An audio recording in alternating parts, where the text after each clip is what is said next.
नमस्कार, झारखंड समाचार में आप सबों का स्वागत है। आइए जानते हैं झारखंड के टॉप 25 खबरें। इससे पहले आपने चैनल को सब्सक्राइब नहीं किए हैं तो चैनल को सब्सक्राइब कर बेल आइकन को प्रेस कर दीजिए, जिससे खबरों का अपडेट आप सबों का मिलता रहे। गुमला में बिचौलियों की भेंट चढ़ा महिला का पीएम आवास, पति और बच्चे के साथ दौड़ दौड़ भटकने को मजबूर। झारखंड के गुमला के बसिया प्रखंड क्षेत्र की लोंगा निवासी निर्मला बड़ा का पीएम आवास बिचौलियों की भेंट चढ़ गया। निर्मला बड़ा मंगलवार को अपने पुत्र के साथ न्याय की गुहार लगाने उपायुक्त कार्यालय पहुंची थी। उन्होंने उपायुक्त को एक आवेदन लिखा, जिसमें उन्होंने बताया कि वह भूमिहीन है। पूर्वजों का बनाया हुआ एक छोटा सा मकान था, जिसकी जगह सभी को पीएम आवास मिल रहा था, तो पता चला कि उसका भी आवास प्रीति हुआ है। इस बात की जानकारी गांव के ही पीटर मिंज और रेसी मिंज ने दी और नया मकान बनाने के लिए पुराना घर तोड़वा दिया, लेकिन पुराना घर टूटते ही वे बेघर हो गए। इसके बाद वह अपने पति और एक पुत्र के साथ कुछ दिनों तक पेड़ की छांव में और अब सरकारी तहसील कचहरी भवन में रह रहे हैं। पीएफ राशि निकलवाने के नाम पर मजदूरों से ठगी करने वाला गिरफ्तार, जांच में जुटी पुलिस। झारखंड के जमशेदपुर में एक ट्रक को पुलिस के हवाले किया गया है। आरोपी है कि यह टाटा स्टील समेत अन्य कंपनी में ठेके पर काम करने वाले मजदूरों को पीएफ राशि निकलवा देने का साझा देता था। ऐसे में जब आरोपी की पोल खुली तो उसे ठगी के शिकार हुए लोगों ने ही पकड़कर साक्षी थाने की पुलिस को सौंप दिया। पूछताछ में उसने अपना नाम आर्यन सिंह और टोलको आजाद बस्ती का रहने वाला बताया। इससे पहले दिसंबर 2022 में सोनारी थाना की पुलिस ने ठगी मामले में उसे गिरफ्तार किया था। कुछ दिन पहले ही ठगी मामले में जमानत पर वह रिहा हुआ था। मजदूरों ने पुलिस को बताया कि आर्यन सिंह ने उन्हें कहा कि वह पीएफ राशि निकलवा देगा। इसके लिए हर व्यक्ति से आरोपी ने 2000 रुपए लिए। उन्होंने बताया कि ठग ने कहा कि राशि निकल जाएगी, लेकिन उससे पहले 2000 रुपए हर मजदूर को देना होगा।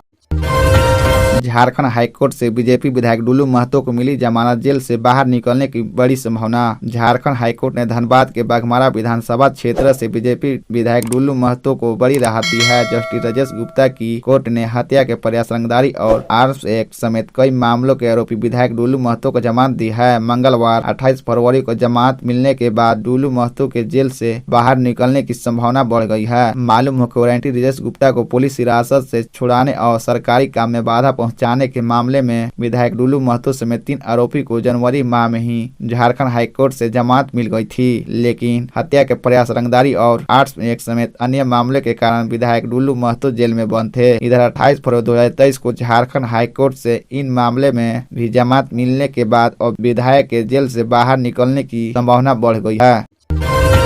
110 स्कूल में 8वीं का एक भी छात्र नहीं, कई स्कूलों से नहीं भरे गए परीक्षा फॉर्म। जिले के सरकारी व प्राइवेट स्कूलों में 8वीं कक्षा में पढ़ने वाले 3708 छात्र छात्राओं ने परीक्षा फॉर्म नहीं भरा। ऑनलाइन परीक्षा फॉर्म भरने की अंतिम तिथि खत्म हो गई है। ऐसे में परीक्षा फॉर्म नहीं भर पाने वाले छात्र छात्राएं अब 8वीं कक्षा की परीक्षा से वंचित हो जाएंगे। पहले परीक्षा फॉर्म भरने की अंतिम तिथि 16 फरवरी थी, उसे बढ़ाकर 25 फरवरी की गई थी। महत्वपूर्ण यह है कि जिले में 110 स्कूलों का आंकड़ा शून्य है, यानी कि इन स्कूलों से एक भी छात्र छात्राओं ने 8वीं कक्षा का परीक्षा फॉर्म नहीं भरा है। इनमें अधिकतर गैर मान्यता प्राप्त प्राइवेट स्कूल हैं। बताते चले कि धनबाद में सरकारी व गैर मान्यता प्राप्त स्कूलों की संख्या 1022 है। इनमें से 912 स्कूलों के 37,637 छात्र छात्राओं ने ही 8वीं कक्षा का ऑनलाइन परीक्षा फॉर्म भरा। परीक्षा का आयोजन झारखंड एकेडमिक काउंसिल की ओर से किया जाएगा। संभव है कि मैट्रिक और इंटर परीक्षा खत्म होने के बाद 8वीं की परीक्षा शुरू हो। स्कूलों में छात्र छात्राओं को 8वीं कक्षा की तैयारी कराई जा रही है।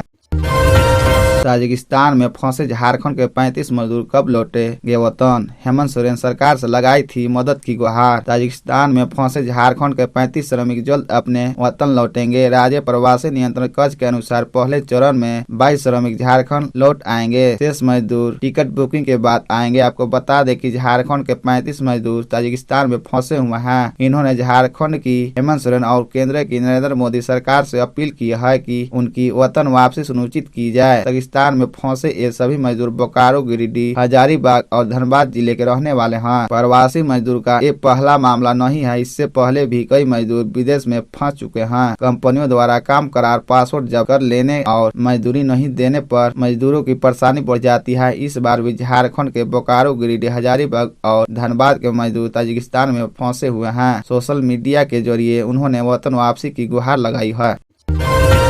मस्जिद में कैसे आया पेट्रोल और पत्थर, झारखंड विधानसभा में गूंजा पलामू हिंसा का मुद्दा। झारखंड विधानसभा का बजट सत्र जारी है। मंगलवार को सत्र के दूसरे दिन 15 फरवरी को पलामू के पांकी में हुई हिंसा सांप्रदायिक हिंसा का मुद्दा गरमाया। बीजेपी विधायक कुशवाहा शशि भूषण मेहता ने पांकी हिंसा का मुद्दा उठाते हुए सरकार से तीखे सवाल पूछे। शशि भूषण मेहता ने कहा कि मस्जिद में पेट्रोल बम और पत्थर कहां से आए। महाशिवरात्रि के लिए तुरंत द्वार बनाने गए लोगों पर पथराव हुआ। पांकी विधानसभा सीट से भारतीय जनता पार्टी के विधायक शशि भूषण मेहता ने कहा कि सरकार को इस बात की जांच करनी चाहिए कि आखिरकार मस्जिद के भीतर पेट्रोल बम और पत्थर कहां से आए। इस दौरान जामताड़ा विधायक डॉक्टर इरफान अंसारी और शशि भूषण मेहता के बीच तीखी नोकेझोंक भी हुई। वही संसदीय कार्य मंत्री आलमगीर आलम ने कहा कि सरकार ने उक्त मामले को संज्ञान में लिया है। गौरतलब है कि झारखंड के पलामू जिला में 15 फरवरी को महाशिवरात्रि के लिए तोरण द्वार बनाने को लेकर दो पक्षों में हिंसक झड़प हो गई थी। इसमें 2 पुलिस अधिकारी सहित कुल 8 लोग जख्मी हो गए थे।